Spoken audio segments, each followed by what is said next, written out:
కార్తీక మాసంలో సర్వేషామేవ ధర్మాణాం గురు పూజా పరామత.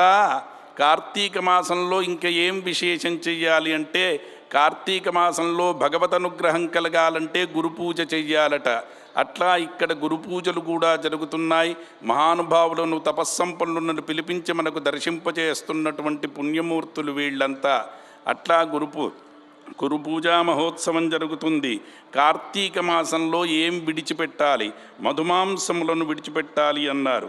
అట్లానే ఈ కార్తీక మాసంలో శివకేశవ భేదం లేకుండా ఉపాసన చెయ్యాలి అని చెప్పినారు. అటువంటి ఉపాసన జరుగుతుంది. భగవానుడు అంటాడు, అహం విష్ణుశ్చ శర్వశ్చ దేవీ విఘ్నేశ్వరస్తథా ఏకోహం పంచదా జాతో నాట్యే సూత్రధరో యథా. కార్తీక మాసంలోనట నీవు విష్ణు భక్తుడివా, విష్ణువును పూజించు. దేవీ భక్తుడివా, దేవీని పూజించు. సూర్యభక్తుడివా, సూర్యుని పూజించు. గణపతి భక్తుడివా, గణపతిని పూజించు. నీ ఇష్టదేవతను ఆరాధన చేసి ఇష్టదేవతకు దీపం వెలిగించాలి. ఎట్లయితే ఒకే స్వరూపం పంచధా విభజితమై మనకు కనబడుతుంది. 5 రూపాల్లో దర్శిస్తుంది.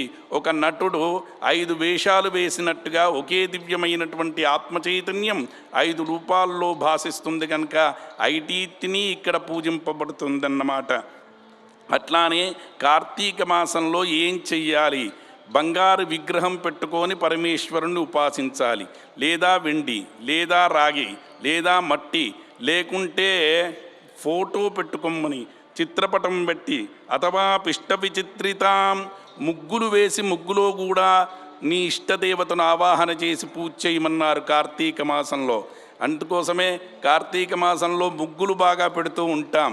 ముగ్గులు పెట్టడం అంటే అదొక యంత్రదేవతను ఆవాహన చెయ్యడం అనేటువంటిదే. మూర్త్యాభావే పూజనీయ. స్వామి నాకు ముగ్గు వేసుకోవడానికి కూడా అవకాశం లేదు.